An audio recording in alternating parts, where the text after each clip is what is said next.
जय माता दी भक्तों।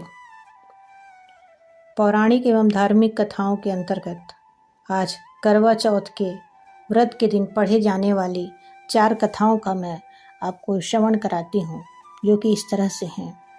बहुत समय पहले की बात है। एक साहूकार के 7 बेटे और उनकी एक बहन करवा थी।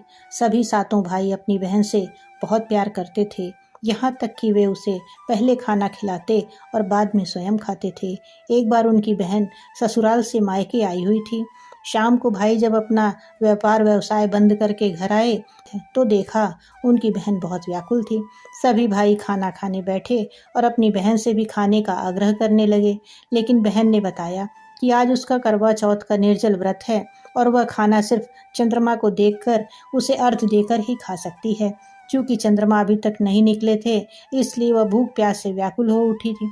सबसे छोटे भाई को अपनी बहन की हालत देखी नहीं जाती और वह दूर पीपल के पेड़ पर जाकर एक दीपक जलाकर चलनी की ओट में रख देता है। दूर से देखने पर वह ऐसा प्रतीत होता है कि जैसे चंद्रमा उदित हो रहा हो। उसके बाद भाई अपनी बहन को बताता है कि बहन, चांद निकल आया है, तुम उसे अर्घ्य देने के बाद भोजन कर सकती हो। बहन खुशी के मारे सीढ़ियों पर चढ़कर चांद को देखती है और उसे अर्घ्य देकर खाना खाने बैठ जाती है। वह पहला टुकड़ा मुंह में डालती है तो उसे छींक आ जाती है और दूसरा टुकड़ा मुंह में डालती है तो उसमें से बाल निकलता है, और जैसे ही तीसरा टुकड़ा वह मुंह में डालने की कोशिश करती है तो उसके पति की मृत्यु का समाचार उसे मिलता है। वह बौखला जाती है। उसकी भाभी उसे सच्चाई से अवगत कराती है कि उसके साथ ऐसा क्यों हुआ। करवा चौथ का व्रत गलत तरीके से टूटने के कारण देवता उससे नाराज हो गए हैं और उन्होंने ऐसा किया है। सच्चाई जानने के बाद करवा निश्चय करती है कि वह अपने पति का अंतिम संस्कार नहीं होने देगी और अपने सतीत्व से उन्हें पुनर्जीवन दिलाकर रहेगी। वह पूरे 1 साल तक अपने पति के शव के पास बैठी रहती है, उसकी देखभाल करती है। उसके ऊपर उगने वाली सुई नुमा घास को वह एकत्रित करती जाती है। 1 साल बाद फिर करवा चौथ का दिन आता है। उसकी सभी भाभियाँ करवा चौथ का व्रत रखती हैं। जब भाभियाँ उससे आशीर्वाद लेने आती हैं तो वह प्रत्येक भाभी से यम सुई ले लो, पीर सुई दे दो, मुझे भी अपनी जैसी सुहागन बना दो, ऐसा आग्रह करती है। लेकिन हर बार एक भाभी उसे अगली भाभी से आग्रह करने का कहकर चली जाती है। इस प्रकार जब 6ठे नंबर की भाभी आती है तो करवा उससे भी यही बात दोहराती है। तो यह भाभी उसे बताती है कि चूँकि सबसे छोटे भाई की वजह से उसका व्रत टूटा था, अतः उसकी पत्नी में ही शक्ति है कि वह तुम्हारे पति को दोबारा जीवित कर सकती है। इसलिए जब वो आए तो तुम उसे पकड़ लेना और जब तक वह तुम्हारे पति को जिंदा ना कर दे उसे मत छोड़ना। ऐसा कहकर वह चली जाती है। सबसे अंत में छोटी भाभी आती है। करवा उससे भी सुहागन बनने का आग्रह करती है, लेकिन वह टाल मटोली करने लगती है। इससे देखकर करवा उन्हें जोर से पकड़ लेती है और अपने सुहाग को जिंदा करने के लिए याचना करने लगती है। भाभी उससे छुड़ाने के लिए उसका हाथ झटकती हैं, लेकिन करवा नहीं छोड़ती है। अंत में उसकी तपस्या को देखकर भाभी का मन पसीज जाता है और अपनी छोटी उंगली को चीर कर उससे अमृत उसके पति के मुंह में डाल देती है। करवा का पति तुरंत श्री गणेश कहता हुआ उठ बैठता है। इस प्रकार प्रभु कृपा से उसकी छोटी भाभी के माध्यम से करवा को अपना सुहाग वापस मिल जाता है।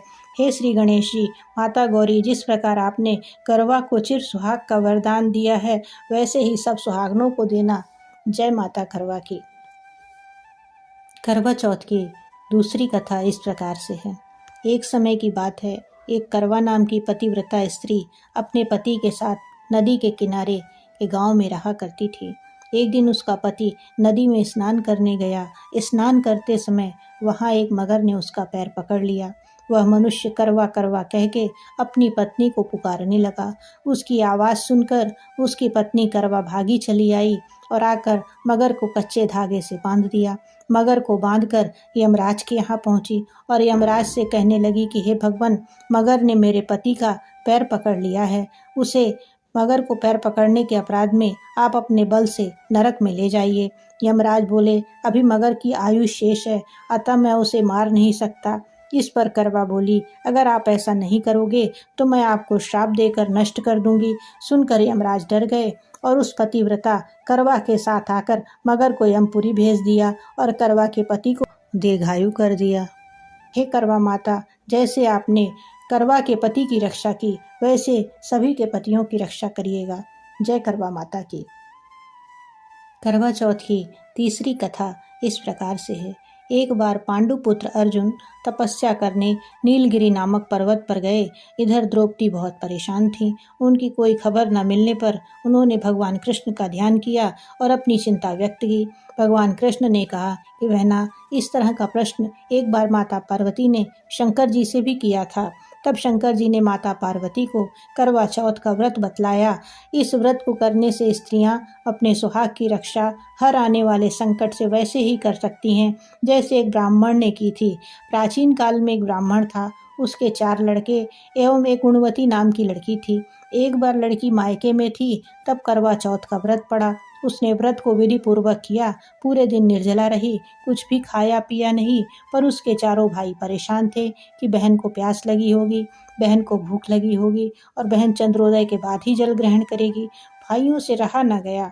उन्होंने शाम होते ही बहन को बनावटी चंद्रमा दिखा दिया। एक भाई पीपल के पेड़ पर छलनी लेकर चढ़ गया और दीपक जलाकर छलनी से रोशनी उत्पन्न कर दी। तभी दूसरे भाई ने नीचे से बहन को आवाज़ दी, देखो बहन, चंद्रमा निकल आया है, अर्घ देकर अब आप भोजन ग्रहण कर लो। बहन ने भोजन ग्रहण कर लिया। भोजन के ग्रहण करते ही उसके पति की मृत्यु हो गई। वह दुखी होकर विलाप करने लगी। तभी वहाँ से रानी इंद्राणी जा रही थी। उनसे उसका दुख देखा न गया। ब्राह्मण कन्या ने उनके पैर पकड़ लिए और अपने दुख का कारण पूछा। तब इंद्राणी ने बताया कि तुमने बिना चंद्र के दर्शन किए करवा चौथ व्रत तोड़ लिया, इसलिए यह कष्ट मिला है। अब तुम वर्ष भर की चौथ का व्रत नियम पूर्वक करना तो तुम्हारा पति जीवित हो जाएगा। उसने इंद्राणी के कहे अनुसार चौथ व्रत किया तो पुनः सौभाग्यवती हो गई। इसलिए प्रत्येक स्त्री को अपने पति की दीर्घायु के लिए व्रत करना चाहिए। द्रौपदी ने भी यह व्रत किया और अर्जुन सकुशल मनोवांछित फल प्राप्त कर वापस लौट आए। तभी से हिंदू महिलाएं अपने अखंड सुहाग के लिए करवा चौथ के व्रत का संकल्प करती हैं और विधि विधान से उनका पूजन करती हैं। करवा चौथ की अगली कथा के क्रम में यह कथा बहुत ही मायने रखती है और महत्वपूर्ण भी है। आपने देखा होगा कि करवा चौथ पर सुहागन महिलाएं छलनी से पति का चेहरा देखती हैं। आपने भी सोचा होगा कि ऐसा क्यों किया जाता है। महिलाएं पूजा की थाली के साथ छलनी को भी सजाती हैं। फिर शाम को वे जब व्रत खोलती हैं तो इसी छलनी से पति का चेहरा देखती हैं। इसी दौरान वे छलनी में दीपक भी रखती हैं। छलनी से पति का मुंह देखने के बाद पति अपने हाथों से पत्नी को पानी पिलाते हैं। फिर यह व्रत पूर्ण हो जाता है। इस व्रत में छलनी का विशेष रूप से महत्व है। इसकी एक पौराणिक कथा भी है। करवा चौथ पर छलनी के इस्तेमाल की एक पौराणिक कथा इस तरह से है। प्राचीन काल में पतिव्रता और बेहद खूबसूरत वीरवती रहती थीं। उनके 7 भाई थे। जब वीरवती का विवाह हुआ तो उन्होंने करवा चौथ का व्रत रखा, लेकिन निर्जला व्रत रखने के कारण उनकी तबीयत बिगड़ने लगी। जब भाइयों ने यह देखा तो उन्होंने एक तरकीब निकाली और चांद निकलने से पहले ही एक भाई पेड़ पर बैठकर छलनी में दीपक रखकर बहन से कहने लगा कि देखो बहन, चांद निकल आया है। वीरवती ने जब छलनी के पीछे वाले दीपक को देखा तो उसे चांद समझ लिया और अपना व्रत खोल दिया। इसके बाद वीरवती के पति का निधन हो जाता है। जब वीरवती को सच्चाई का पता चला तो वह काफ़ी दुखी हुई और पति के मृत शरीर को अपने पास ही रख लिया। इसके बाद 1 साल बाद फिर से जब करवा चौथ का दिन आया तो वीरवती ने एक बार फिर विधि पूर्वक व्रत किया और पूरे नियम का पालन किया, जिससे चौथ माता प्रसन्न हो गईं और वीरवती के पति को जीवित कर दिया। यही कारण है कि सुहागन महिलाएं छलनी और दीपक को लेकर उगते हुए चांद को देखती हैं ताकि उनके साथ किसी भी तरह का छल ना हो सके और उनकी पूजा विधि पूर्वक संपन्न हो सके। इसी के साथ आपसे विदा लेते हैं। अगली पौराणिक कथा के साथ जल्दी ही मुलाकात होगी। तब तक के लिए जय माता दी। शुभ करवा चौथ। सभी का मंगल एवं कल्याण हो।